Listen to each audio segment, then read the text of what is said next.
अखिल भारतीय विद्यार्थी परिषद ने नीट नतीजों के खिलाफ पूरे विदर्भ में विरोध प्रदर्शन किया। देश भर में 5 मई को हुई नीट यूजी परीक्षा में कई घोटाले होने की आशंका सामने आ रही है। नीट यूजी 2024 का रिजल्ट 4 जून को घोषित किया गया था। ऐसे में परीक्षा के रिजल्ट को लेकर कई सवाल उठ रहे हैं। कुछ परीक्षा केंद्रों पर छात्रों को कम समय दिए जाने के कारण उन्हें ग्रेस मार्क्स दिए गए। परिणाम स्वरूप उनके अंकों और रैंकिंग में भारी वृद्धि हुई है, ये वजह एनटीए ने बताई है। लेकिन इस संबंध में एनटीए की ओर से अभी तक स्पष्टता नहीं दी गई है कि किस फॉर्मूले के तहत अंक बढ़ाए गए हैं और कितने छात्रों के अंक बढ़ाए गए हैं। इसलिए छात्रों, अभिभावकों और शिक्षा क्षेत्र के बीच इस परिणाम को लेकर सवाल है।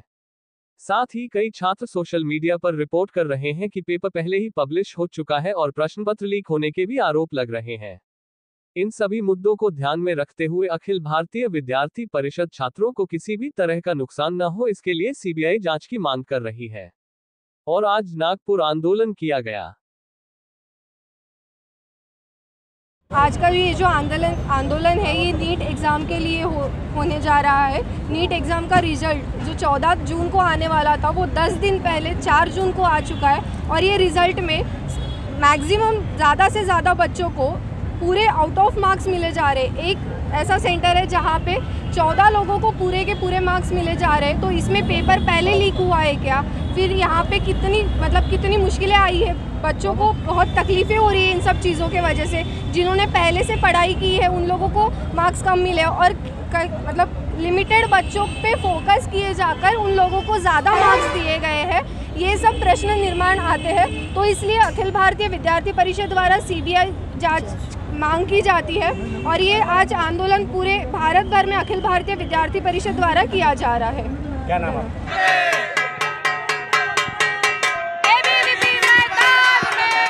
नमस्कार, पायल किनाके, विदर्भ प्रांत मंत्री। आपल्याला माहिती आहे की नीट ही परीक्षा वैद्यकीय क्षेत्रातली सगळ्यात मोठी परीक्षा आहे। या परीक्षेच्या मध्ये एनटीएच्या थ्रू गोंधळ झालेला आपल्याला आढळून येत आहे। आपल्याला माहिती आहे की ही परीक्षा जी आहे ही खूप कठीण परीक्षा आहे। या परीक्षेमध्ये विद्यार्थी जे आहे हे वर्षभर अभ्यास करून बसत असतात। एका सेंटरवरच्या विद्यार्थ्यांना पैकीच्या पैकी मार्क्स मिळणं म्हणजे ठीक आहे, आपण असे गृहीत धरू शकतो की वेगवेगळ्या सेंटरच्या विद्यार्थ्यांना 720 मार्क्स मिळतात, परंतु एकाच सेंटरवरच्या विद्यार्थ्यांना पैकीच्या पैकी मार्क्स मिळणं हे कुठेतरी संशयाची गोष्ट आहे। त्यामुळे हा प्रश्न एनटीएवर आपण निर्माण करत आहोत। त्यात दुसरी बाब म्हणजे हा जो रिझल्ट आहे हा 14 जूनला लागणार होता, परंतु हा रिझल्ट असा विद्यार्थी परिषदेला म्हणायचा की जाणून या गोष्टीकडे नीट एग्जाम ज्या दिवशी लोकसभा निवडणुकीचे जे परिणाम यायचे होते त्या दिवशी म्हणजे 4 तारखेला याचा रिझल्ट लावण्यात आला।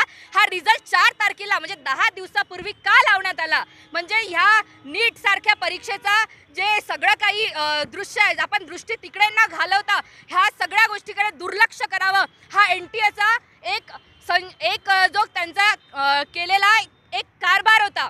एनटीए जी आहे आता जर लक्षात आलं तर एनटीए जाणून बुजून काही विद्यार्थ्यांचा फायदा करण्यासाठी, काही विद्यार्थ्यांचा फायदा करून घेण्यासाठी बाकी विद्यार्थ्यांसोबत भ्रष्टाचार करून राहिली आहे, बाकी विद्यार्थ्यांचा स्कॅम करून राहिली आहे, बाकी विद्यार्थ्यांचा भविष्यासोबत खेळ करून राहिली आहे। या एनटीएला तुरुंगात पोहोचवण्यासाठी आणि नीटच्या विद्यार्थ्यांना न्याय मिळवून देण्यासाठी आणि या झालेल्या प्रकरणाची कारवाई सीबीआई जांचद्वारे होण्यासाठी आज इथे अखिल भारतीय विद्यार्थी परिषद विदर्भ प्रांत आणि नागपूर महानगर आंदोलन निदर्शने करून राहिलेली आहे। आणि एवढंच नाही, इथेच नाही तर या देशाच्या भवितव्याची, जसं की आपण म्हणतो डॉक्टर हे देशाचे देव म्हणून आपण पूजतो, तर या लोकांची परीक्षा, या लोकांच्या परीक्षेमध्ये असा गोंधळ जर आढळून येत आहे तर विचार करा पुढच्या दृष्टीने त्यांचं भविष्य आणि त्यांच्या सोबत आपल्यासारख्या जनसामान्याचं भविष्य काय आहे, हा सुद्धा प्रश्न निर्माण होत आहे। परीक्षा रद्द करण्याची मागणी यावर सीबीआय जांच झाली पाहिजे आणि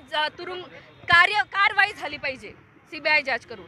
ही मागणी विद्यार्थी परिषद आज पूर्ण विदर्भ प्रांतभर निदर्शने करून करत आहे. तसंच महामंत्री याज्ञवल्क्य शुक्लजी यांच्याद्वारे सुरतमध्ये देशाच्या विद्यार्थ्यांची सूरत आणि देशाची सूरत बदलली पाहिजे म्हणून तिथून या आंदोलनाचा सुरुवात झाली आहे.